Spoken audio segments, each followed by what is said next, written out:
স্বাধীনতা অর্জন করা সহজ, ধরে রাখা অনেক কঠিন, ঠিক কিনা বলো? স্বাধীনতা ঠেলার লোক হয়ে গেছে গা, কিন্তু এটাকে ধরে রাখতে না পারলে এই স্বাধীনতার সুফল এই জাতি ভোগ করতে পারবে না। 53 বছরে পারে নাই, আবার নতুন করে স্বাধীনতার পরে 100 বছর পরেও মানুষ শান্তি পাবে না যদি এই স্বাধীনতার সুফল ধরে রাখা না যায়। আর ধরে রাখতে না পারলে যেই ছেলেগুলা তাদের রক্ত দিয়ে ঢাকার রাজপথকে রক্তে রঞ্জিত করে দিল, ওই রক্তের সাথে বেঈমানি হয়ে যাবে, ঠিক কিনা বলো? এই রক্তের হক আদায় করতে হবে, যারা জীবন দিয়েছে তাদের স্বপ্ন বাস্তবায়ন করতে হবে।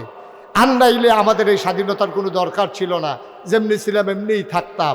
এখন দায়িত্ব আমাদের কি কমছে না বাড়ছে? কথা বলে না, কমছে না বাড়ছে? অনেক বেশি বাড়ছে, অনেক বেশি বাড়ছে। এতদিন উনি হাইটা হাইটা কয় যে আমি যদি মাদ্রাসার প্রিন্সিপাল হইতাম, দেখলি কত আরামে, প্রিন্সিপাল হইলে তো আর কোনো কাজ নাই, আরামে ঘুমাইলাম। ওই তখন উনি প্রিন্সিপাল হইয়া সারছে পরে দারোয়ানে আইয়া কয় গেটের একটা তালা লাগবো, বাবুরসি আইয়া কয় বাজার অহনো হইছে না, রান্ধনীয় কয় লাকড়ি ভিজা হুগনা লাকড়ি আইসে না। এখন হাতে মনে মনে কয় প্রিন্সিপাল ওনার আগে মনে করছিলাম প্রিন্সিপাল হইলে হইতে ঘুমাইলাম, ওখান দিয়ে দেখি ঘুমেরতে ডাক দিয়া তুললাম। দায়িত্ব কি কমে না বাড়ে? দায়িত্ব বাড়ে, এটা বোঝা লাগবে আমাদের। মনে করছে যে প্রিন্সিপাল সাহেব হুদা খালি বইয়ে না থাকে, টেহা আইসে 1000 আইনা দিছে দারোয়ানের কাছে, হয়তো আপনার আর যারা শিক্ষক আছে কর্মচারী আছে সবাই ভাগ করে নিয়ে। এখন প্রিন্সিপাল হুজুরে কয় ঠিক আছে সবাই আসো, তো সবাইরে ডাক দিয়া দারোয়ানরে কইছে তুমি ভাগটা করো, কেমনে করলে ভালো হয়। দারোয়ানে কয় হুজুর হিসাবে 1000 ফুলাটায় আমি ফানা, ভাগ করতে আছে হাতে। কয় তুমি ফানা কেমনে? কয় আরে আমি আপনার সাইয়া রাহি দেখে না আপনারা আছেন, না মরে গেলেন গো। এই গেটটা যে আমি কেমনে সাইয়া রাহি এটা আমি না জানি, হিসাবে আমি পাও না। এখন দারোয়ানের বুঝ মতো মনে করছে আমি পাও না, ঘন্টা ফিটুন নাই কয় এই যে ক্লাস 2 হয় আমি ফিডা না দিলেও হুজুর মাগরিব পর্যন্ত বইয়েই থাকলো। এখন দারোয়ানে মনে করতেছে হেতে ফানা, ঘন্টা ফিটুন নাই মনে করে হেতে ফানা, বাবুরসি কইতে আছে কয় আমি রান্না না দিলে তারপরে না খাইয়া মরণ লাগলো, 1000 হিসাবে 1000 টাকা আমি ফানা। শেষ পর্যন্ত দেখছে যে প্রিন্সিপালের পকেটতে হেতান দিলে টেহা দেওয়ান লাগে। শিক্ষা নিতে হবে, শিক্ষা নিতে হবে, দল যাবে দল আসবে, আবার যদি আগের মতো হয়ে যাও তাহলে আমাদের জন্য সেই শাস্তি অপেক্ষা করতেছে, ঠিক কিনা বলো? আগে একতারা চান্দা তুলতো, ওখানে চান্দার লেগে আরেকতারা খেরুই থাকবো। আগে একতারা বাজারতে ডাক তুলতো, এখন আরেকতারা ডাক তুলবো। আগে বর্ডারের ভিতরে একতারা সাদাবাজি করতো, বর্ডারের ভিতরে আপনার কি করতো ব্ল্যাকদারি করতো, এখন আরেকতারে গিয়ে করবো, ফাটানের লেগে দালালি করব। মনে রাখবা যেই পথে যারা ধ্বংস হয়ে গেছে ওই পথে গেলে তোমার ধ্বংস নিশ্চিত, ঠিক কিনা বলো? শিক্ষা না নিলে তুমিও ধরা খাইবা, তুমিও ধরা খাইবা, তোমার ধরা আরো শক্ত ধরা আসবে। আল্লাহ কইব, আল্লাহ যদি সেই টুটতে জায়গায় যেতেন এমনি ধরা খাওয়াইলাম আর ফলে ওইতেনটি বুঝে না, ডাক্কলের দলের আর দুর্নীতির আহনের দরকার নাই, ঠেটা ফুইটা মরবাস। আমার আল্লাহ রাব্বুল আলামিন কোরআনুল কারীমে কত সুন্দর করে ওয়াজ করে দিলেন। আল্লাহ বলেন লা ইন শাকারতুম লা আযীদান্নাকুম।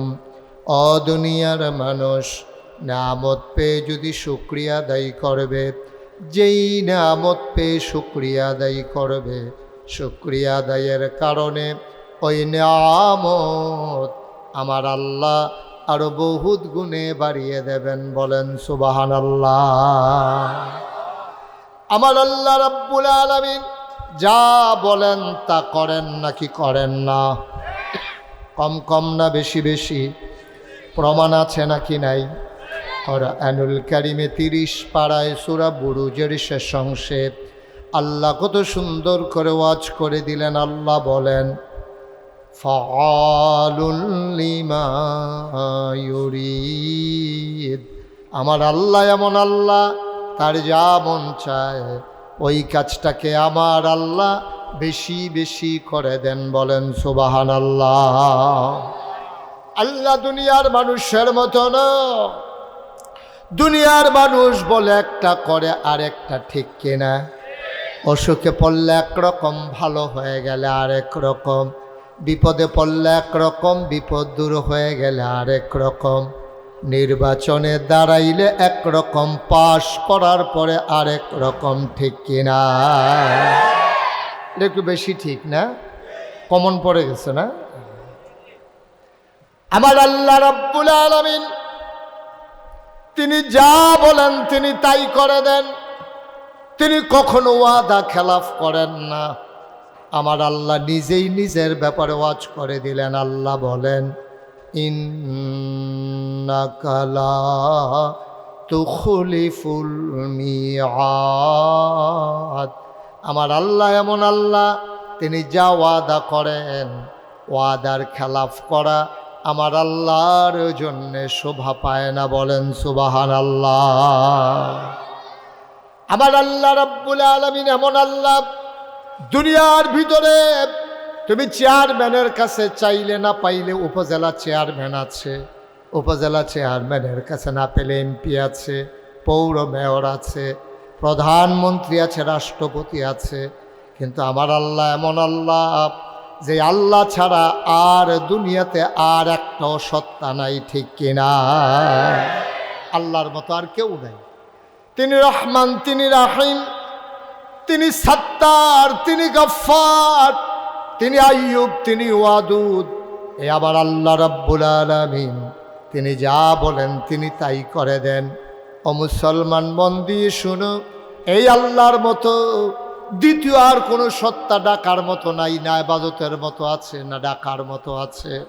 সুতরাং আমরা সব সময় বলি, লা মা'বুদা ইল্লাল্লাহ, লা মাশুকা ইল্লাল্লাহ, লা মাওজুদা ইল্লাল্লাহ, লা মাকসুদা ইল্লাল্লাহ, লা ইলাহা। সবাই বলতে পারলেন না? লা ইলাহা। আল্লাহ ছাড়া কোনো মা'বুদ নাই, আল্লাহ ছাড়া কোনো মাশুক নাই, আল্লাহ ছাড়া কোনো কিছু মওজুদ নাই, আল্লাহ ছাড়া কোনো মা'বুদ নাই, আল্লাহ ছাড়া কোনো ইলাহা নাই। এ আল্লাহ তাবারক ওয়া তাআলা নিজেই নিজের ব্যাপারে ঘোষণা দিলেন, আল্লাহু লা ইলাহা ইল্লাহু। আল্লাহ এমন আল্লাহ, যে আল্লাহর মতো আর ইলাহা নাই। যে আল্লাহ তাবারক ওয়া তাআলা নিজেই বলে দিলেন, লা তা'খুযুহু সিনাতুন ওয়ালা নাওম। আমার আল্লাহ এমন আল্লাহ, তিনি ঘুম তো দূরের কথা, তন্দ্রা পর্যন্ত আমার আল্লাহকে ছুঁইতেও পারে না। বলেন সুবহানাল্লাহ। আল্লাহর পরিচয় দিতে গিয়ে আল্লাহ তাবারক ওয়া তাআলা কোরআনুল কারীমে 30 পারায় একটা সূরা টোটাল আল্লাহর জন্যই আল্লাহ তাবারক ওয়া তাআলা নাজিল করে দিয়েছেন। আল্লাহ বলছেন, কুল, হে নবী আপনি বলে দেন, হুয়াল্লাহু আহাদ। আল্লাহ হচ্ছেন এমন আল্লাহ, তিনি এক এবং অদ্বিতীয়। বলেন সুবহানাল্লাহ। আল্লাহর সমকক্ষ কেউ নাই এবং তার দ্বিতীয় কেউ নাই। তিনি এক, একক এবং অদ্বিতীয়। কুল হুয়াল্লাহু আহাদ আল্লাহুস সামাদ। আর তিনি হলেন অমুখাপেক্ষী, তিনি কারো মুখাপেক্ষী না। দুনিয়ার মানুষ যত দেখবেন মন্ত্রী হোক, এমপি হোক, আর জগৎ বিখ্যাত রাজা বাদশাহ হোক, এমন একজন মানুষ পাবেন না যিনি অন্যের উপরে মুখাপেক্ষী না, ঠিক কিনা? আপনি যদি একটা যত বড় আপনি মালিক হন, যত কোটিপতি হন, যত টাকার আপনি মালিক হন, যত সম্মানের আপনি অধিকারী হন, যত ক্ষমতার আপনি অধিকারী হন, আপনি কিন্তু এই কারো না কারো মুখাপেক্ষী। আপনার কোটি কোটি টাকা আছে, আপনি যদি বলেন আমি কারো মুখাপেক্ষী না, তাইলে আপনি যে কাপড় পরেন, এই কাপড়টা তো আপনি বানান না। এই কাপড়টা এক জায়গা থেকে কেনা লাগে, সেলাই করার জন্য আপনি দর্জির কাছে যাওয়া লাগে, ময়লা হয়ে গেলে ধোয়ার জন্য ধোপার কাছে যাওয়া লাগে, আবার ইস্ত্রি করার জন্য আপনার লন্ড্রিতে যাওয়া লাগে। তাইলে আপনি এক গায়ের পাঞ্জাবি নিয়ে আপনি কত মানুষের কাছে ধরা, চিন্তা করে দেখেন। আপনি কিন্তু কখনোই একা একা আপনি একেবারে স্বয়ং সম্পূর্ণ হয়ে দাঁড়াই যাবেন, এই সুযোগ আপনার নাই। আপনি কোনোভাবে না কোনোভাবে মুখাপেক্ষী। আপনি যদি বলেন আমি কারো কাছে যাওয়া লাগে না, তাহলে আপনি যে ভাত খান, এই চালগুলা কিনে আনা লাগে। এই চালগুলা কেউ না কেউ রান্না করে দেয়, এই চালগুলা রান্না করে ভাত করে দেয়। আপনি যে মাছ খান, কেউ না কেউ চাষ করে। এই মাছ এমনি চাষ হয় না, কেউ না কেউ এই মাছের খাবারের জন্য ফ্যাক্টরি দিয়ে রেখেছে, ওই ফ্যাক্টরিতে আবার শ্রমিক কাজ করে। এমন করে সকল ক্ষেত্রে আমরা মানুষের মুখাপেক্ষী, কেউ অমুখাপেক্ষী না। এক একমাত্র আল্লাহ ছাড়া। ঠিক কিনা বলেন? এটা কারণও আছে, আল্লাহ মুখাপেক্ষী না হওয়ার কারণ আছে। একটু খেয়াল করে শুনতে হবে মনোযোগ দিয়ে, যেহেতু আল্লাহ সুযোগ করে দিয়েছেন আমরা পুরাটা সময় কাজে লাগাতে চাই ইনশাআল্লাহ। আল্লাহ যেন কবুল করে। সবাই পড়ে না আমিন, জুড়ে পড়ে না আমিন। আল্লাহ মুখাপেক্ষী না হওয়ার কারণ কি? এখন আপনি কাপড় পরতে গেলে না আপনি দোকানে যাওয়া লাগে, কাপড় সেলাই করতে গেলে না আপনার টেইলারের কাছে যাওয়া লাগে। এখন আল্লাহ তো এমন আল্লাহ, তিনি নিজেই বলেছেন তিনি লাম ইয়ালিদ ওয়ালাম ইউলাদ, তিনি কারো থেকে জন্ম নেন নাই, তিনি কাউকে জন্ম দেন নাই। সুবহানাল্লাহ বলবেন না? জোরে বলেন সুবহানাল্লাহ।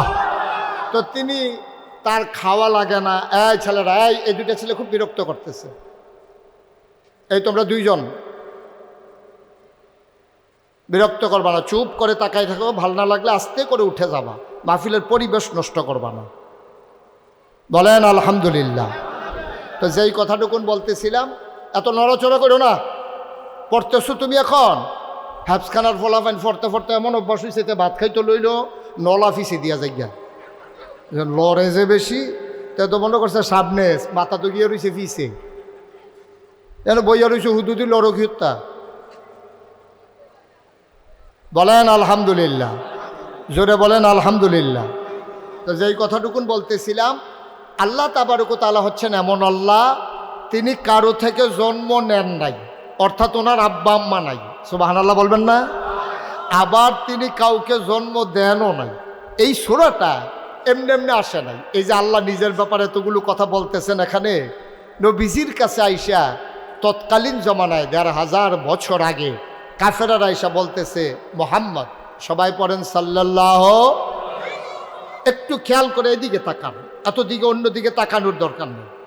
নবীর নাম আসলে কি পড়তে হয়? জুড়ে পড়েন। আপনারা যারা হাতে ধরে রেকর্ড করতেছেন দয়া করে মোবাইলগুলো বন্ধ করে ফেলেন, এইভাবে রেকর্ডও হবে না, আপনার ওয়াজও শোনা হবে না। ইউটিউবে হাজার হাজার ওয়াজ আছে, বন্ধ করো। হাতে মনে করছে তারারে কইছে, আমারে দর কইছে না। সবাই যারা হাতে ধরে রেকর্ড করতেছেন বন্ধ করে ফেলেন। আপনি না ওয়াজ শুনতে পারতেছেন বন্ধ করেন, আপনি কথাও শুনতে পারতেছেন না, রেকর্ডও হচ্ছে না। এইভাবে কাপা কাপা হাতে হয় না। অনেক কষ্ট করে ভিডিওতে ইউটিউবে যে দেখেন, অনেক কষ্টের ফসল। এখানে রেকর্ড করা হচ্ছে, এটাকে আবার সেখানে গিয়ে এডিট করা হয়, অনেক কিছু করার পরে এরপরে আপনাদের কাছে আসে। আপনি মনে করছেন তারা যেমনি করে আমিও বোধ এমনি ধরে রাখলে হইয়া যে জ্ঞান এত সোজা না। একটু চেষ্টা কম করে একটু মন দিয়ে শুনেন, যেহেতু সবসময় তো ইউটিউবে শুনেন, আজকে যেহেতু সামনাসামনি আসছি মন দিয়ে শুনেন, খুব খেয়াল। হ্যাঁ, নবীজির কাছে নবীজি যখন এক আল্লাহর কথা বললেন, তিনি যখন ডাকলেন বললেন লা ইলাহা, কথা কেনা লা ইলাহা, তিনি এই কথা যখন বললেন তো আম্মাজান খাদিজা 1 নম্বর ইসলাম গ্রহণ করলেন, তারপরে হজরত আবু বকর সিদ্দিক, তারপরে হজরত আলী, তারপরে জায়েদ। সুবহানাল্লাহ বলবেন না? এখন দলে দলে লোক যখন মুসলমান হয়ে যাচ্ছে, নবীজিও মোটামুটি কাছের যারা মানুষ আছে তাদেরকে যখন ডাকলেন, এখন তারা মোটামুটি ইসলাম যারা গ্রহণ করছে।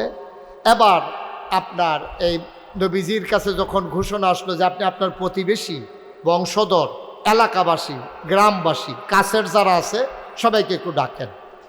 তা আল্লাহ রাসূল সাল্লাল্লাহু আলাইহি সাল্লাম তিনি সবাইকে ডাকালেন। সাফা পাহাড়ের পাদদেশে, সাফা এবং মারোয়া 2টা পাহাড় আছে, যারা হজে গেছেন তারা দেখেছেন। সাফা এবং মারোয়া পাহাড়ে তাওয়াফ করার পরে সাই করা হয়, এখানে 7 বার। এই সাফা থেকে শুরু করা হয়, তারপরে মারোয়া, আবার সাফা, আবার মারোয়া, এভাবে 7 বার। কয়বার? 7 বার। এই তাওয়াফ, এই যেখানে সাফা, তৎকালীন জমানায় এখন যেমন এলাকা ডাকাত পড়লে মসজিদের মাইক দিয়া ডাক দেয়, আপনাদের এলাকা দেয় নাকি দেয় না? ডাকাইতেছে এলাকার ভিতরে মসজিদের মাইক দিয়া ডাক দেয়। তৎকালীন জমানায় মানুষের যদি কোনো বিপদ আপদ হইতো, কোনো সাহায্যের দরকার লাগতো, তখন মানুষগুলো আপনার সাফা পাহাড়টা উঠা ডাক দিত, ভাই আপনারা কে কোথায় আছেন, দৌড়াই আসেন। তো নবীজিও ওই সাফা পাহাড়ের উপরে উঠা সবাইরে ডাক দিছে, আমার বংশের লোকেরা, আমার দেশের লোকেরা, আমার গোষ্ঠী জ্ঞাতি যারা আছেন, বনু হাশিম, বনু কেনান, তারপরে আপনার উমাইয়া গোত্র, কুরাইশ গোত্র, যারা যেদিকে আছেন সবাই চলে আসেন। সব যখন আসছে, আসার পরে নবীজিকে জিজ্ঞেস করলেন যে আপনি কেন আমাদেরকে ডাকাইছেন? তো নবীজি বললেন যে আমি যদি বলি যে পাহাড়ের ওই পারে, যে এই পাহাড়টা, ওই পাহাড়টার ওই পারে একটা বাঘ বসে আছে, হিংস্র জন্তু জানোয়ার, তোমরা কি বিশ্বাস করবা না? সবাই চিৎকার করে বলো অবশ্যই বিশ্বাস করি, কারণ তুমি হচ্ছ আল আমিন, তুমি সত্যবাদী, তুমি আমানতদার, তুমি কখনো মিথ্যা বলো না। সুবহানাল্লাহ বলবেন না? তো তোমার কথা তো অবিশ্বাস করার কোনো কারণ নাই। নবীজি বললেন আর চাইতে বড় বিপদ হলো তোমরা যে 360 দেব দেবীর পূজা করো, এই পূজা বাদ দিয়া এই পূজা যাদের করো তারা কোনো উপকার করতে পারে না। সুতরাং এক আল্লাহ, লা ইলাহা মুহাম্মাদুর রাসূল, এই কথা যখন নবীজি ঘোষণা দিলেন, এবার আপনারা বলেন, খুব খেয়াল করে শুনেন, আমি যখন যেটা বলি জবাব দিয়েন। এই কথা নবীজি বলার পরে লা ইলাহা মুহাম্মাদুর, এই কথা বলার সাথে সাথে এবার মক্কার যারা কাফের ছিল এখন সবাই মিলে গুনগুন সমালোচনা শুরু করে দিল। আরে এতদিন আমরা তারা আদর করছি, খুরমা খাজুর খাওয়াইছি, জমজমের পানি খাওয়াইছি, বাপ নাই তারা আমরা আদর যত্ন করছি, আর এই মানুষটা আজকে আমাদের দেব দেবী আমরা বছর বছর ধইরা যাদের পূজা করি, সে বলতেছে ওই দেব দেবীর নাকি পূজা করা যাবে না, লা ইলাহা ইল্লাল্লাহ মুহাম্মাদুর রাসূলুল্লাহ, এবং সে নিজেই নাকি নবী। এখন আবু জেহেল, আবুল আহাব তারা চিন্তা করলো আমরা তো ওর চাচা, টাকা পয়সাও ভালো, ছেলে মেয়ে আছে, বয়সও হয়েছে, তো ও নবী হয়ে যায়, আর আমি আবু জেহেল, আমি আবুল আহাব রে আল্লাহ দেখানে হেরে খুঁজে বাইর করছে, আর লোক বিছেরা পায় নাই, সে নবী। এখন মক্কার মানুষগুলো সবাই নবীর উপরে আক্রমণ করতে চাইল। এর ভিতরে কাফেরদের যিনি তখন নেতা ছিলেন, কাফেরদের যে সংসদ ছিল তার নাম হলো দারুন নাদওয়া, আর সেটার যিনি প্রধান ছিলেন তার নাম ছিল আবু জাহেল। আবু জেহেল চিন্তা করলো যে মোহাম্মদ যে নিজে নবুয়ত দাবি করলো, আল্লাহ ছাড়া কোনো মাবুদ নাই বলে দিল, এখন যদি চুপ করে থাকি, আমরা যদি কেউ কথা না বলি, তাহলে এটা প্রমাণ হয়ে যাবে আমরা মেনে গেলাম, এটা তো মেনে নেওয়া যায় না। এখন আবু জেহেল নবীজির দিকে তেরে মেরে যায় ঘুষি মারার জন্য, নাউজুবিল্লাহ বলবেন না, নবীজির উপরে আঘাত করার জন্য, আর লোকজন তারে ধৈর্য রাখে। তো আমাদের দেশেও দেখবেন দুইজনে ঝগড়া লাগে, তাইলে যদি ধরুন না থাকে দেখবেন ঝগড়াটা জমে বেশি, আর যদি আলগা দুইজন থাকে আর ঝগড়া লাগে, দুই তিনটা খাইয়া দুইজনে দেখবেন যে আস্তে করে দুইজন দুই দিকে জায়গা, ধরুনটা থাকলে ঝগড়াটা জমে বেশি, আর ধরুনটা যদি বেরিয়েইতে হয় তাহলে তো কোনো কথাই নেই, ঠিক কিনা কন? এখন আবু জেহেলরে ধরে রাখে, এখন আবু জেহেল আরো রুইখা যায়, কিন্তু নবীজির গায়ে হাত তোলার সাহস নাই। কেন সাহস নাই? সে চিন্তা করছে মোহাম্মদের গায়ে যদি আমি হাত উঠাই, মোহাম্মদের চাচা আমির হামজা, মোহাম্মদের চাচা আবু তালেব, মোহাম্মদের চাচা আবুল আহাব, তারা যদি আমারে ফিরাইয়া ধরে, রক্তের টান, ভাতিজা, বাপ নাই, এই বাপ হারা সন্তানদারি তো তারা এমনি ছেড়ে দেবে না, ফিরাইয়া যদি ধরে আমি আবু জেহেল, তাদের হাত থেকে বাঁচার কোনো উপায় নাই, ঠিক কিনা কন? এখন এই চিন্তায় আবু জেহেল যায় কিন্তু দেয় না। তখন আবু জেহেল এইভাবে বারবার যখন এমন করে, তৎকালীন জমানায় আরেক নেতা নাম হলো আবুল আহাব, নবীর আপন চাচা, সে আবার একটা পাথর নিয়া নবীজির দিকে ঢিল মারছে এবং জঘন্য একটা গালি দিছে, বলছে ইয়া মোহাম্মদ তাব্বালাক, ও মোহাম্মদ তোমার ধ্বংস হোক, নাউজুবিল্লাহ বলবেন না? এই জঘন্য গালিটা দেওয়ার পরে আর পাথরটা যখন মারছে, পাথরটা গড়াইতে নবীর কাছে আইসা কদম মুবারকের কাছে থেমে গেছে, পাথর আর নবীর গায়ে লাগে নাই, কিন্তু গালিটা সবাই শুনছে, ইয়া মোহাম্মদ তাব্বালাক, ও মোহাম্মদ তোমার ধ্বংস হোক, এই কথা বলে যখন গালি মারছে, নবীজির মনে খুব কষ্ট লাগছে, আহারে আব্বা নাই, আমার চাচা তো আছে, আর আমার চাচা এতগুলো মানুষের সামনে এত বড় গালি দিল।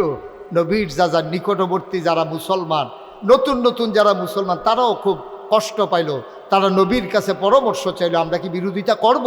নবীজি বললেন হ্যাঁ, আমরা এখন মাইনরিটি, ওরা হলো মেজরিটি, এখন আমরা যদি তাদেরকে প্রতিবাদ করতে যাই, এই প্রতিবাদের কারণে আমরা মায়ের খাবো, তাদেরকে মায়ের দিতে পারবো না, সময় একদিন আসবে, ঠিক কিনা বলেন? এই বাংলাদেশে এমন একটা সময় অতিবাহিত হয়েছে, ইমামগুলো মসজিদের ভিতরে খুতবা দিতে পারে না, স্পষ্ট করে। এই বাংলাদেশে ওলামায়ে কেরাম যখন ওয়াজ করতে আসে, হুজুর ওয়াজ করবে, আর আগে হুজুর 1 ঘন্টা ওয়াজ করে, ঠিক কিনা বলো? এই কথা বলা যাবে, ওই কথা বলা যাবে না, এই কথা বলা যাবে। বাংলাদেশে আমরা দেখেছি, যেই দেশে শতকরা 92 জন লোক মুসলমান, এই দেশে এই ওয়াজ করতে গিয়ে অনেক বক্তা, অনেক নেতার হাতে লাঞ্ছিত হয়েছে। ঠিক কিনা বলো? ওয়াজ করতে দেওয়া হয় নাই, পোস্টার হয়েছে, প্রচার হয়ে গেছে, 144 দ্বারা জারি করে বক্তাকে থামিয়ে দেওয়া হয়েছে। ওই 1500 বছর আগে নবী যখন দ্বীনের দাওয়াত দিলেন, মক্কার কাফেরেরা বেদিনেরা যেমন করে নবীর কথাগুলো বন্ধ করে দিতে চেয়েছিল, এমন করে একদল মানুষ বাংলাদেশে মুসলমানের ও ইমানদার আল্লাহওয়ালা ওলামায়ে কেরামের কথা বন্ধ করে দিতে চেয়েছিল। আজকে আল্লাহ আবার সেই সুযোগ করে দিয়েছে। ঠিক কিনা বলো? সুতরাং ওই মসজিদের মিম্বারগুলো থেকে আজকে হকের ধ্বনি আসবে, মজগুলো থেকে কোরআনের প্রকৃত কথাগুলো আসবে। কোরআন নাজিল হয়েছে মানুষকে অন্ধকার থেকে আলোতে নিয়ে আসার জন্যে, গোমরাহি থেকে হেদায়েতের দিকে নিয়ে আসার জন্যে, কুফর থেকে ইসলামের দিকে নিয়ে আসার কারণে বাংলাদেশ একটা সময় পার করেছে যেখানে সত্যকে সত্য বলা যাবে না, মিথ্যাকে মিথ্যা বলা যাবে না, কালোকে কালো বলা যাবে না, সাদাকে সাদা বলা যাবে না, ন্যায়কে ন্যায় বলা যাবে না, অন্যায়কে অন্যায় বলা যাবে না।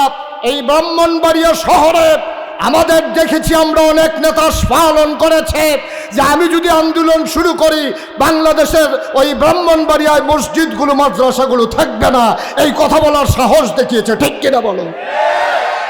কিন্তু সবসময় দিন একরকম যায় না। ওই নবী করিম সাল্লাল্লাহু আলাইহি ওয়াসাল্লামকে যখন পাথর মারল, জঘন্য গালি দিল, ইয়া মুহাম্মদ তাব্বালাক, আল্লাহ নবী চুপ মেরে গেলেন। সাহাবায়ে কেরাম বললেন, ইয়া রাসূলুল্লাহ আমরা কি কিছুই বলবো না? বলছে যে না, সময় আসবে, চুপ করে থাকো। আর বলে যে এভাবেই হবে? কয় না, যেখানে বিচার দেওয়ার আমি বিচার দিয়ে রেখেছি। সুবহানাল্লাহ বলবেন না? নবীজি আস্তে করে উঠে চলে গেলেন, চোখের পানি মুছলেন।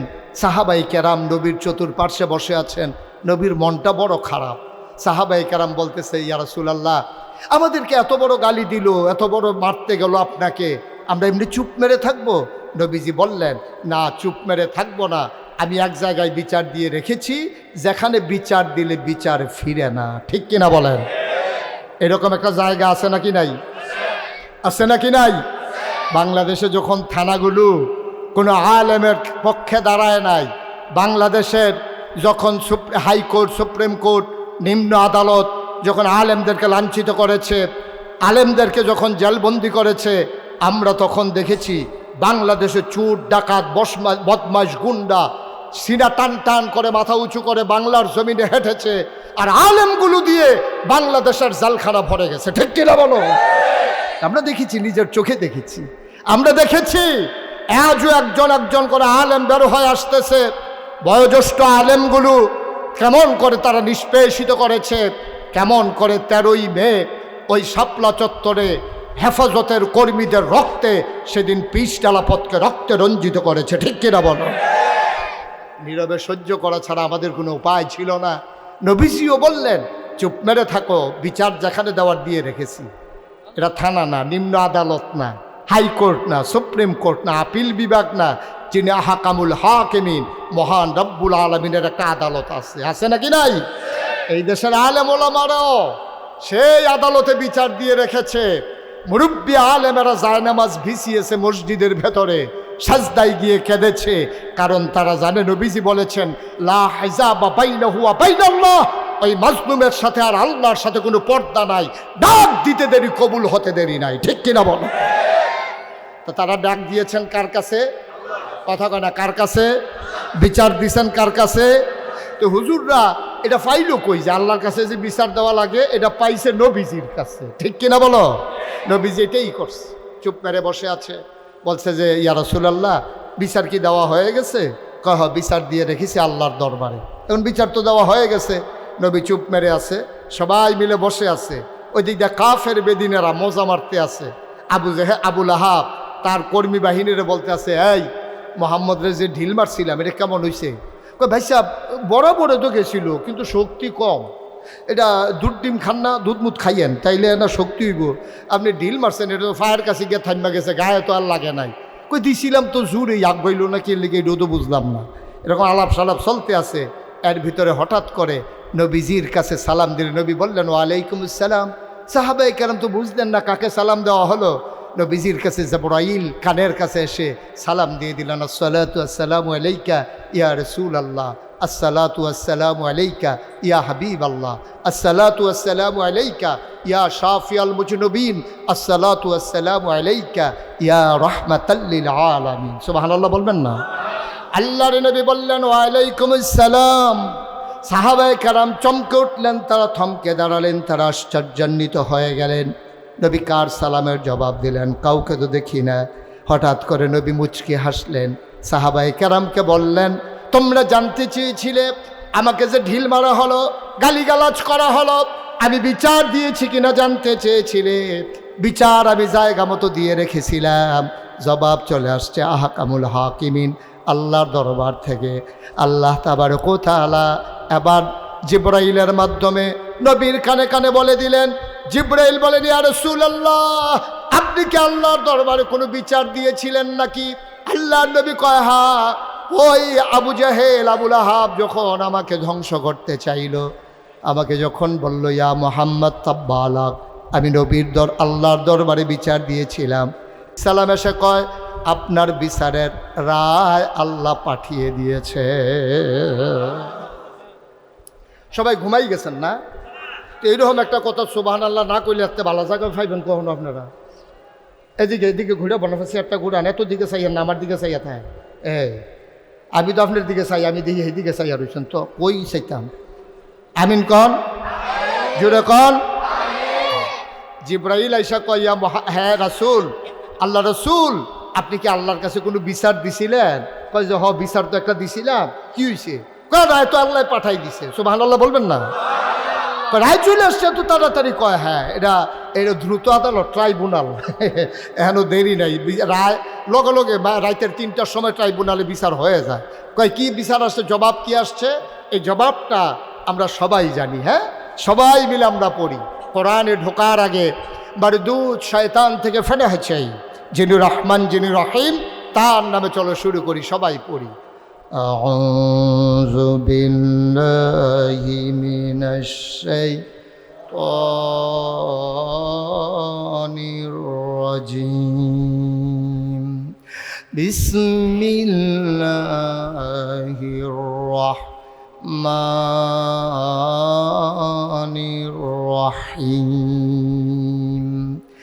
তাব্বাত ইয়াদা আবি লাহাবিন ওয়া তাব, মা আগনা আনহু মালুহু ওয়া মা কাসাব, সায়াসলা নারান যাতা লাহাব, ওয়া ইমরাআতুহু হাম্মালাতাল হাতাব, ফি জিদিহা হাবলুম মিন মাসাদ। সুবহানাল্লাহ কয় না?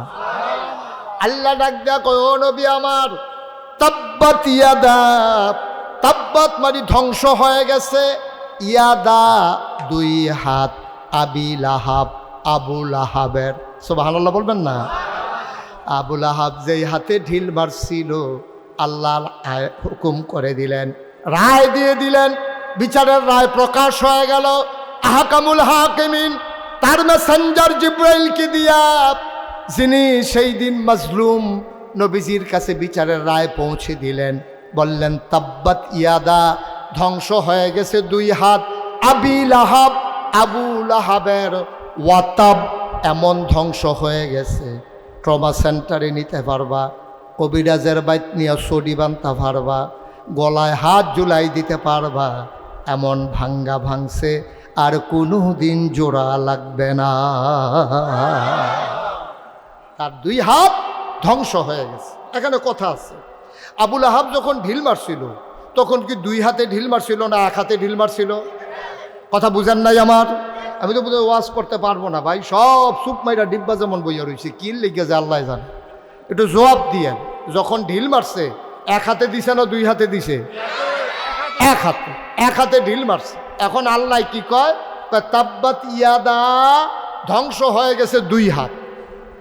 আবু লাহাব কইছিল ইয়া মুহাম্মদ তাব্বালাক, ও ওই যেই শব্দটা দিয়া গালি দিছে আল্লাহ এই শব্দটা দিয়া আয়াত নাজিল করছে। সুবহানাল্লাহ বলবেন না? শব্দ ওইটাই। আবু জেহেল বলছিল ইয়া মুহাম্মদ তাব্বালাক, ও মুহাম্মদ তোমার ধ্বংস হোক। আর আল্লাহ কয় তাব্বাত, ধ্বংস হয়ে গেছে।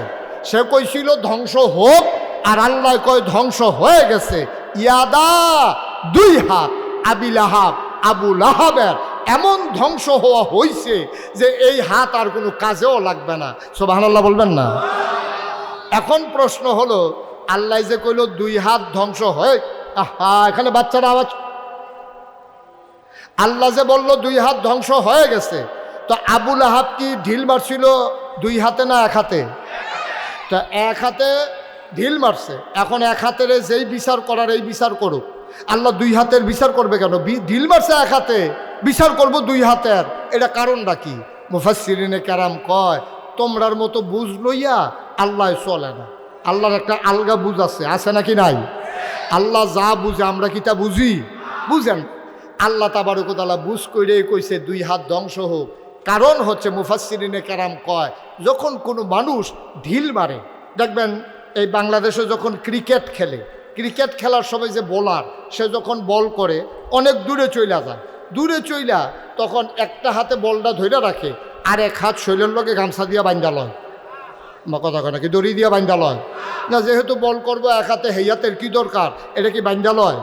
তাইলে সে করে কি এক হাতে বলটা লইয়া আর এক হাতে এমনি দুনো হাত ঘুরাইতে ঘুরাইতে ঘুরাইতে ঘুরাইতে এরপরে গিয়া বলটা করে। তাইলে বোঝা গেল বল করে এক হাতে, হেইও কয় আর এক হাতে। ঠিক কিনা কও? তাইলে এই জন্য একটা হাত কোনো দোষী না। আবু লাহাবের ঢিল মারছে এক হাতে, আর এই হাতে জোর জুগাইছে, এই জন্য আল্লাহ কইছে তাব্বাত ইয়াদা, ধ্বংস হয়ে গেছে দুই হাত। সুবহানাল্লাহ বলবেন না? যদিও দুনো হাতে ঢিল মারছে না, কিন্তু এক হাতে ঢিল মারার ক্ষেত্রে হেই হাতের ভূমিকা আছে। যদিও হাতে দুই হাতে বল করছে না, কিন্তু বল করছে এক হাতে, আর এক হাতে এমনি ঘুরে ঘুরে ঘুরে ঘুরে গিয়া সেরা, এরপরে আপনার গিয়া সেরা বল করে। তাইলে মাছ ধরুন্নার যেই বাঘ, ডুলারা হুন্নারও হেই বাঘ, ইটাতে উন্নার যেই বাঘ, হেইও কউন্নারও হেই বাঘ। এর লেগে আল্লাহ কইছে দুই হাত ধ্বংস হয়ে গেছে। সুবহানাল্লাহ বলবেন না? আল্লাহ কথা কয় কম, আল্লাহ বুঝায় বেশি। আল্লাহ বাচ্চাটারে বসন্ত,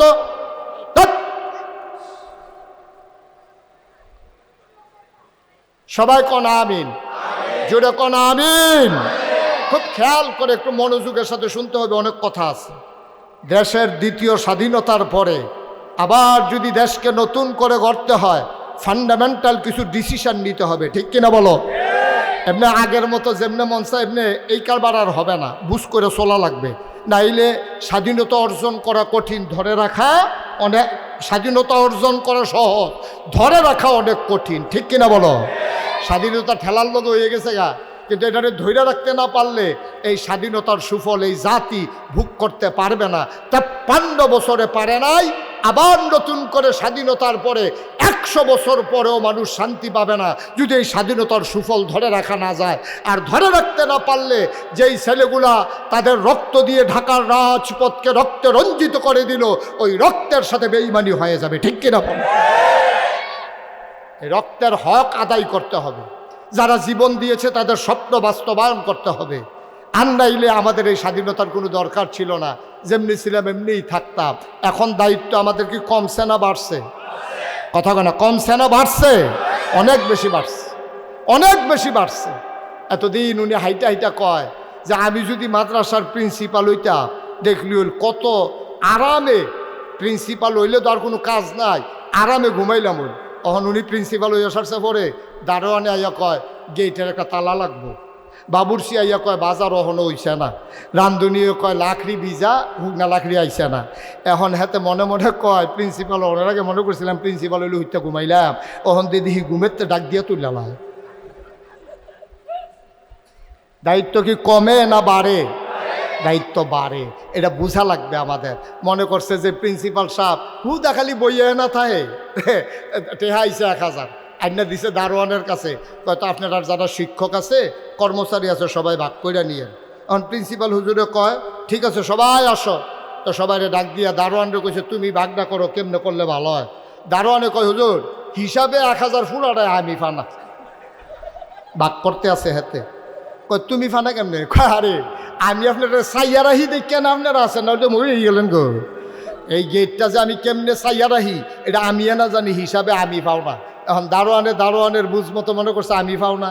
ঘন্টা ফিটুন নাই কয় এই যে ক্লাস 2 হয় আমি ফিটা না দিলেও হুজুর মাগরিব পর্যন্ত বইয়েই থাকলো। এখন দারোয়ানে মনে করতেছে হেতে ফানা, ঘন্টা ফিটুন নাই মনে করে হেতে ফানা। বাবুরসি কইতে আছে কয় আমি রান্না না দিলে তো আপনার রাখাইয়া মরণ লাগলো। হাজার হিসাবে 1000 টাকা আমি ফানা। শেষ পর্যন্ত দেখছে যে প্রিন্সিপালের পকেট তেহাতান দিলে টেহা দেওয়ান লাগে। ঠিক কিনা কও?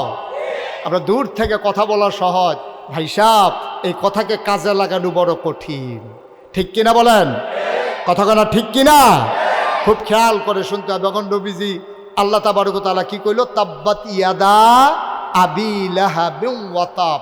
ওই আবু লাহাবের 2 হাত ধ্বংস হয়ে গেছে, এমন ধ্বংস এটা আর কোনোদিন কাজে লাগবে না।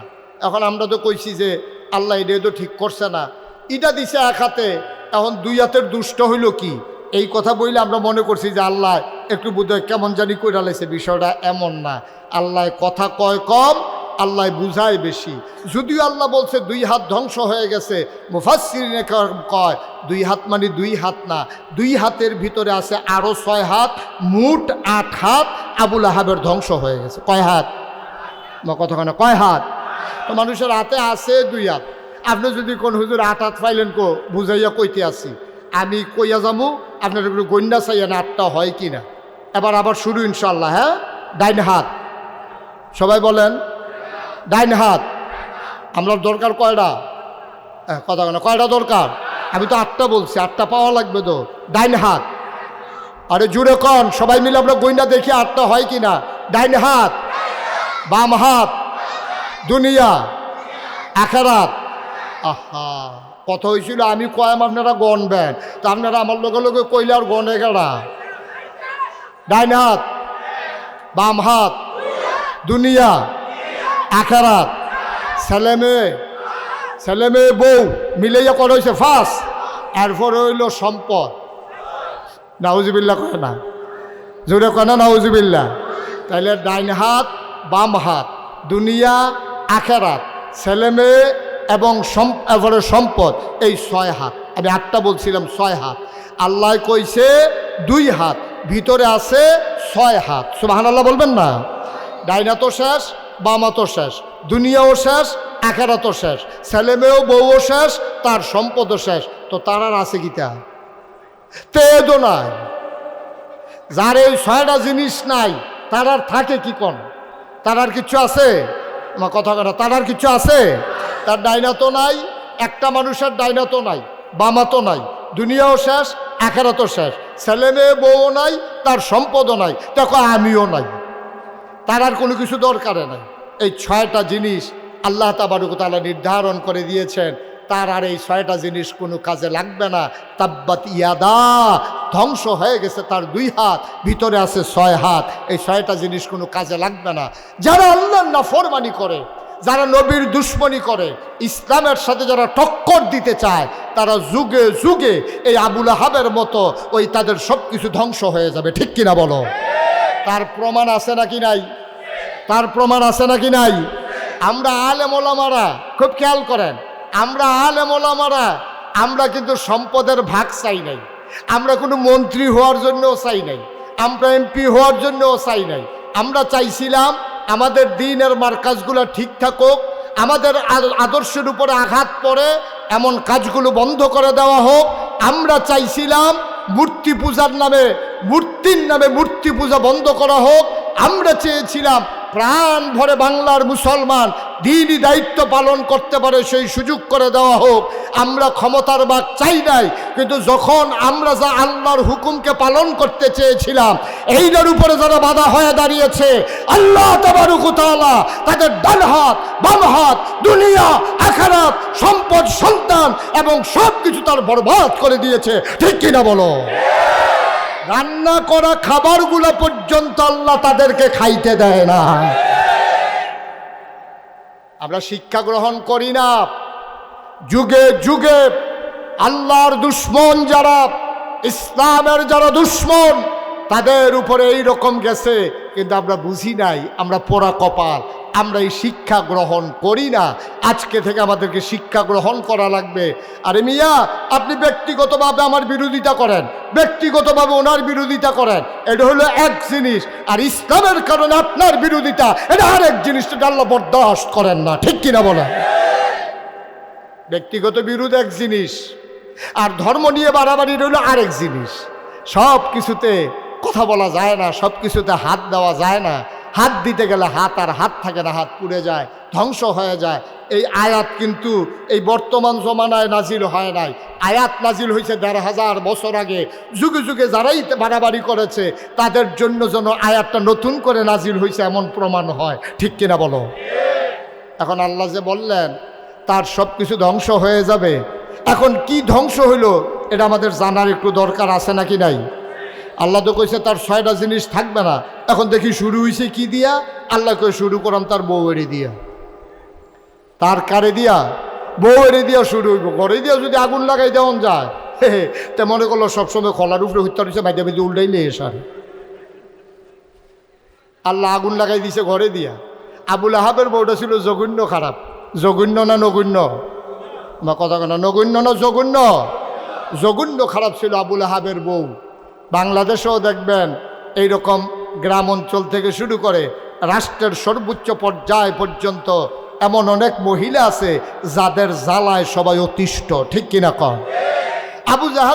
আবুল আহাবের বউটা ছিল সাংঘাতিক খারাপ, সাংঘাতিক খারাপ। খারাপ কারে কই? ওই খারাপ।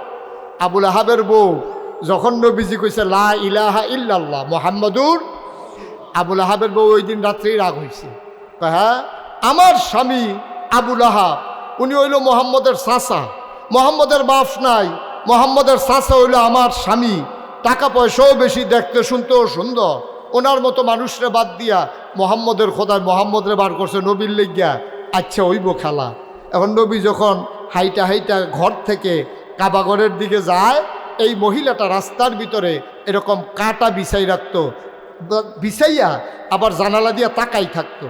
যখন দেখতেছে যে নবীজি আস্তে করে সকালে ফজরের সময় তাহাজ্জুদের আগে তিনি উঠে রওনা করেছেন ঘর থেকে কাবার কিনারে, তখন ওই মহিলার বেছানো কাটাগুলো নবীর পায়ে যখন ফুটতো, নবী যখন উহ করে চিৎকার করত, ওই মহিলাটা জানালা দিয়া তাকাইয়া নবীর দিকে খিলখিল করে হাসতো। নাউজুবিল্লাহ বলবেন না? নবীজি চোখের পানি ফেলতেন, আহারে আমার আব্বা নাই, আমার আম্মা নাই, শাশি তো মায়ের জায়গায়, আর উনি এই কাজটা করলো, কাটা বিছাইলে বিছাইছে। এরপরে আবার এইভাবে খিলখিল করে হাসা, আমার কষ্ট দেখা নবীজির কলিজায় মানে না। আল্লাহর নবী আস্তে করে চলে যেতেন, তিনি কখনো কোনো প্রতিবাদ করতেন না। যেই দিন আয়াত নাজিল হয়েছে, কথা মনে আছে তো নাকি, যে তাব্বাত ইয়াদা আবি লাহাবিম ওয়াতাব। আমরা আখাউড়া দুর্গাপুরের মহিলারা যে মাইকে আওয়াজ শুনতে আছে, তারা যে কিতা কয় যে হুজুরে খালি তাব্বাত ইয়াদা আবি লাহাবেও কইতে আছে, এটা জানি কিতা কি জানি। সৌদি আরবের মহিলারা আরবি বুঝে নাকি বুঝে না? আমার কথা কয় না, আরবি বুঝে নাকি বুঝে না? তারা কি আবার বুঝাইয়া কখন লাগছে? যেই মাত্র আয়াত নাজিল হইছে, এই আয়াত যখন আবুল আহাবের বউ শুনছে, এত বুঝছে আমার জামাইয়ের কথা কইয়া মোহাম্মদের খোদায় এরকম একটা আয়াত নাজিল করন, আজ মোহাম্মদরে ফাইয়া লই।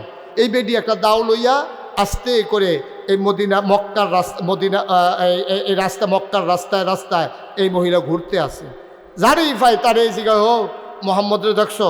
বেডির হাতে দাও, চোখগুলা লাল লাল, এরকম চুলগুলো উস্কো খুস্কু এলোমেলো, মহিলাটা পাগলের মতো। যারে পায় তার এই জায়গায় মোহাম্মদ দেখছো? সবাই কয় না, মোহাম্মদরে তো দেখি নাই। কয় যে ওইদিকে গেছে, গিয়া দেখে নাই। একবার নবীজি এবং আবু বকর সিদ্দিক সামনাসামনি হাঁটতেছে, এমন সময় আবুল আহাবের বউয়ে আইতে আছে নবীজির উপরে আক্রমণ করার জন্য। আবুল আহাবের বউ কয়, এই নবীজি কয় যে আবুল আহাব, আর কি বলে এই আবু বকর, তাকাইয়া দেখো আবুল আহাবের স্ত্রী কেমন করে আসতেছে। কই ইয়া রাসূলুল্লাহ চলেন আমরা পালাই যাই। নবীজি মুচকে হাসি দিয়া কয়, আমার চাচি আবুল আহাবের স্ত্রী আসবে, কিন্তু তোমারে দেখবে, আমারে দেখবে না। সুবহানাল্লাহ বলবেন না? এখন যখন সামনাসামনি আইসা পড়ছে, আইসা নবীজি আর আবু বকর সিদ্দিক পাশাপাশি দাঁড়াই রয়েছে। আবুল আহাবের বউ আইসা আবু বকর সিদ্দিকরে জিজ্ঞেস করতেছে, এই তোমার লগেরটা কো? নবীজি লগে আছে নাকি নাই? কথা কেন, আছে নাকি নাই? আবুল আহাবের বউ আবু বকররে দেখে, নবীজিরে দেখে না। সুবহানাল্লাহ কয় না? আল্লাহর কি খেলা! সুবহানাল্লাহ বলবেন না? এই দেখছে যে এখানে দাঁড়াই রয়েছে, আইসা দেখে না। এখন যখন আবুল আহাবের বউ আইসা দাঁড়াই রয়েছে দেখছে, এ আবুল আহাবের বউয়ে ঢুকে সেটা আবু বকররে দেখে, নবীজিরে দেখে না। নবীজি মুস্কি হাসে। আবু বকর সিদ্দিক মনে মনে কয়, দেখকেও দেখে না রে, কাছে আছে তারপরেও দেখে না। এবার আবুল আহাবের বউ তালাশ করতে করতে চলে গেছে, সন্ধ্যা হয়ে গেছে। কোনোভাবেই নবীজি যখন খুঁজে পাওয়া গেল না, এই মহিলার রাগ কি কমছে না বাড়ছে? সাংঘাতিক বাড়া বাড়ছে। মহিলা আবার এ দাউডা লইয়া আর একটা লম্বা রশি লইয়া রোয়ানা দিছে জঙ্গলের দিকে। বেটি তো আগের থেকে কাটা কাটতেন না, ওই নবীর রাস্তায় বিছায়। এবার যখন জঙ্গলের দিকে গেছে, গিয়া সেটা সন্ধ্যার আগে একেবারে বড় বড় কাটাওয়ালা, লম্বা কাটা, ফাঁকনা কাটা, এরকম মন কাটা, ভিতরে গিয়া সেটা কাইটা সবগুলো একটা বোঝা বাঁধছে। কি বাঁধছে? একটা শক্ত বোঝা, আটি বান্ধা, বোঝা বান্ধা মহিলায় ওইখানে এমন বড় ফোজা বাঁধছে, এটা তো আর তুলতেও পারে না। আর জঙ্গলের ভিতরে এবিডির ফোজা তুলুন না, মানুষ তো আর সন্ধ্যার ফরিকে বইয়া রইছে না। কারণ এবিডির যত ইয়া, মানুষের দ্বারা তো ইয়া না কেন,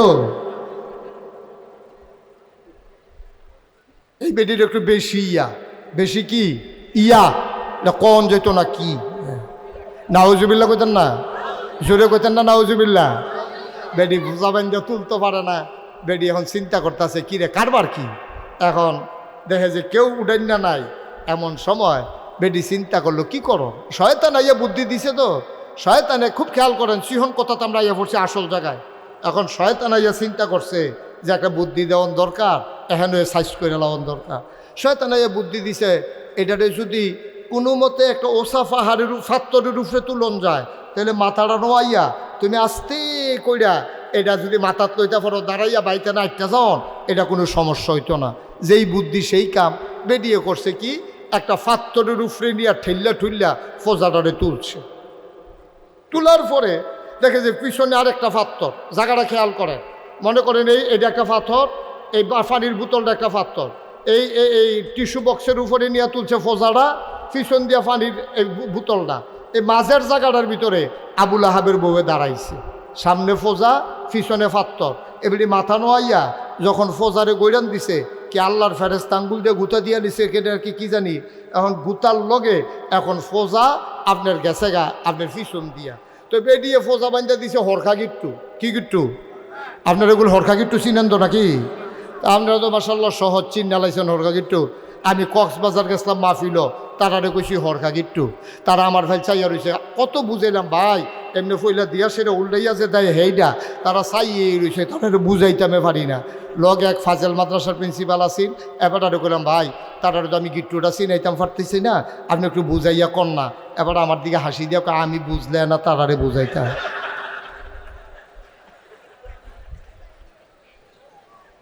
আমি নিজে তো বুঝছি না, তারারে বুঝাই কেমনে, আপনি কইতে থাকেন। পরে আমি চিন্তা করলাম, যদি চেষ্টা করে লাভ নাই, পরের বার মাহফিল যাইতে দড়ি লইয়া যাইম, হরখা গিট্টু গিয়া চিনাই দিয়া ইয়া পরা পাল্লা যা করে। এখন মহিলা আবুল আহাবের বউয়ে এই কাটার ভিতরে কি গিট্টু দিছে? আমার কথা কথা কি গিট্টু? আপনাদের এদিকে কি গিট্টু কয়টারে? হস্কা। মানে হস্কা যেটা মানে সস্তা আর কি, হ্যাঁ, টান দিলে যেটা খুললা যে হস্কা। হ্যাঁ, এখন এই হস্কা গিট্টু দিছে। আচ্ছা, ও হস্কা গিট্টু দিলে একটা গুল বার হয়নি? ওই যেটা উল্টাইয়া দিছে এই জায়গাটাতে একটা গুল হয়নি? এখন এই হস্কা গিট্টু দিয়া বেরিয়ে যখন ফজা তুলতে গেছে, সামনেরটা তুলছে, পিছে একটা পাথর, মাঝের সিফারার ভিতরে জায়গাটা চিনছেন নি আপনারা? সামনে একটা পাথর, পিছে একটা পাথর, মাঝের সিফারাত খেলুইছে। বেরিয়ে মাথাটা নোয়াইয়া যখন ফজার এমনি গৈরান দিছে, ফজা গেছে গা পিছে দিয়া, হরখার যে গুলটা এইটা লাগছে গলার ভিতরে। এখন পিছের পাথরে কোমর আটকাই গেছে গা, সামনের পাথরে ফাও আটকাই গেছে গা। এমনি উল্টাই হতো না। খেলা কার? মা কথা না, খেলা কার? সামনের পাথরও আটকাইছে ফাও, পিছের আটকাতে পাথরে আটকাইছে কোমর। কারেন্ট চলে আসছে না? জি, সবাই পড়েন আলহামদুলিল্লাহ। তো সামনে, হ্যাঁ ঠিক আছে, হ্যাঁ দাও না দিস, হ্যাঁ সবাই করা আমিন। এখন সামনের পাথরের ভিতরে কি আটকাইছে? পাও। আর পিছনের পাথরে কোমর। আর ফজারা দেবে গলার ভিতরে ঝুল্লা রইছে। এখন কি আরাম না বেআরাম? শান্তি না শাস্তি? এখন তো উল্টাইতেও পারে না। আর এরকম এত বড় ফোজা গলার ভিতরে আটকাইয়া দুইটা খেখরানি দিয়া, তাই নাই, তাই আরে উনি কি মরহুম কথা কোন না কেটে, তাই খেলাকা আসেনিও পারেনি, হে আল্লাহ হনস, হে আল্লাহ পারে, কিন্তু আমরা বুঝি না। ক্ষমতার মসনদে যখন আরোহণ করে তখন আল্লাহ ভুলে যায়, নিজে আল্লাহর জায়গায় চলে যেতে চায়, ঠিক কিনা বলো? যেই আল্লাহ ১,৫০০ বছর আগে পারছে অহন বোধহয় পারে না, কথা কথা অহন পারে না, এখনো পারে, আমরা বুঝি না, আমরা বুঝি না। শিক্ষা নিতে হবে, শিক্ষা নিতে হবে। দল যাবে দল আসবে, আবার যদি আগের মতো হয়ে যাও তাহলে আমাদের জন্য সেই শাস্তি অপেক্ষা করতেছে, ঠিক কিনা বলো? আগে একতারা চান্দা তুলতো, ওখানে চান্দার লেগে আরেকতারা খেরুই থাকবো। আগে একতারা বাজারতে ডাক তুলতো, এখন আরেকতারা ডাক তুলবো। আগে বর্ডারের ভিতরে একতারা সাদাবাজি করতো, বর্ডারের ভিতরে আপনার কি করতো, ব্ল্যাকদারি করতো, এখন আরেকতারে গিয়ে গিয়ে করবো, ফাটানের লেগে দালালি করব। মনে রাখবা, যেই পথে যারা ধ্বংস হয়ে গেছে ওই পথে গেলে তোমার ধ্বংস নিশ্চিত, ঠিক কিনা বলো? শিক্ষা না নিলে তুমিও ধরা খাইবা, তুমিও ধরা খাইবা, তোমার ধরা আরো শক্ত ধরা আসবে। আল্লাহ কইব, আল্লাহ যদি সেই টুকতে যায় যে এমনি ধরা খাওয়াইলাম, আর ফলে ওইটানটি বুঝে না, ডাক্কলের দলের আর দুর্নীতির আহনের দরকার নাই, ছেড়া ফুইটা মরবাস, ঠিক কিনা কও? এখন আবুল আহাবের বউ আছে না গেছে, বা কতক্ষণ আছে না গেছে, সন্দেহ হইয়া গেছে। আবুল আহাবেও শুনছে আবুল আহাবের যে ৬টা হাত থাকতো না, আবুল আহাবেও টেনশন করতেছে, কি জিয়া জানি ধরে আল্লাহ জানে। এখন ধরছে যে বউয়ের দিয়ে হাতার তো খবর নাই, হ্যাঁ তো ঘুরে গেলে সন্ধ্যার সময় যখন ঘরও গেছে, ঘরও গিয়া দেখে বউ নাই। যারে পায় তারে জিগে, তোরা ভাবিরে দেখছ কি? কয় না ভাই সাহেব, খেয়াল করছি না তো। কয় আরেকটা, কয় বিকালবেলা দেখছি সন্ধ্যার আগে দিয়া একটা দাও আর একটা দড়ি লইয়া দেখছি জঙ্গলের দিকে গেছে। আবুল আহাবে তার যত ফাইক ফেয়াদা ছিল, কর্মচারী ছিল, হেজেক লাইট বাত্তি টাত্তি দিয়া, হারিকেন মারিকেন দিয়া এই ফাড়াইছে জঙ্গলের দিকে। জঙ্গলের দিকে খুঁজতে খুঁজতে খুঁজতে খুঁজতে গিয়া পাওয়া গেছে। একজনে আইয়া কয়, ভাই সাহেব ভাবিরে পাইছি। কয় কই ফেস? কয় জঙ্গলের ভিতরে গলার ভিতরে এই লাকড়ির ফোজা, কি কয় কাডার ফোজা গলার ভিতরে ঝুলতে আছে। বাবির ফিটটা কমরটা লাগিয়ে রয়েছে এক ফাত্তরও, সামনের ফাত্তরের ভিতরে ফাও আটকে রয়েছে, বাবির জিব্বাটা বাড়ি রয়েছে, ভাবিয়ে নাই। আবুল আহাবে চিল্লান দিয়া কয়, এটা কেমনে হইল রে? কয় সকলে কইতেছে, ভাই সাহেব এই সন্ধ্যার পরে ভাবিয়ে হ্যাঁ লুকিয়ে কেমনে এই ঘটনা ঘটলো? কয় তোমরা ধরতে পারছো না, আমি বুঝছি, তাব্বাত ইয়াদা, তাব্বাত, খেলা কিচ্ছু না, তাব্বাত ইয়াদা। ধরাকার, ধরাকার শুরু করছে কি দিয়া? শুরু করছে তার বউয়েরে দিয়া। কারে দিয়া? এরপরে এইভাবে তার আরো 5টা রইছে। 5টা কেমনে? 5.5টা রইছে। বউ আর ফলামাইয়া মিলেইয়া এনে হইলো 5 নাম্বারটা কেন? তো অর্ধেকটা এনা ধরছে, তার ঘরের ভিতরে তো আগুন জ্বলতে আছে। এবার দেখেন কি সাংঘাতিক ঘটনা, যেটা বলি নাই আজকে সেটা বলি। এবার আবুল আহাবে দিন যায় রাত যায়, সময় খুব খারাপ। এবার নবী যখন হিজরত করে মক্কা ছেড়ে চলে গেলেন মদিনায়, খুব খেয়াল করেন, মক্কায় তিনি থাকতে পারলেন না, তিনি চলে গেলেন মদিনায়। মদিনায় যাওয়ার পরে গোয়েন্দারা ওই কাফের একদল ফাটাই দিছে, আবু জেহেলে যা মক্কায় গিয়া মোহাম্মদে কি করে দেখ, মদিনায় গিয়া মোহাম্মদ কি করে দেখ। এখন নবীজি যখন মদিনায় গেছে, মদিনার মানুষগুলো পাগল হয়ে গেছে। কেউ নবীজির আলগি দিয়া কুলো তুল্লালায়, ফলাফাইনে সুইটটা টুকরির ভিতরে লইয়া এই 2 সাইডে দাঁড়াইয়া ফুলের পাপড়িগুলা ছিটাইতে আছে, গান গাইতে আছে, তলা আল বদরু আলাইনা মিন সানিয়াতিল বেদা ওয়াজাবা শুকরু আলাইনা মাদা লিল্লাহ হেদা, এমন করে গান সুবহানাল্লাহ কয় না? বেড়িয়েতে বেড়াইতে জিগায়, আপনারা আমরা যে নবীজি উনি কোন রাস্তা দিয়া যাইব, কুতুর চাইতাম এক নজর। বেড়িয়েতে ঘরের থেকে জানালার সিফা দিয়া নবীজিরে সাউনের লেগে দাঁড়াই রইছে, ফলাফাইনে এমনি নাচতে আছে, বেড়াইতে নবীজির আলগি দিয়া লাইতে আছে। এই দৃশ্য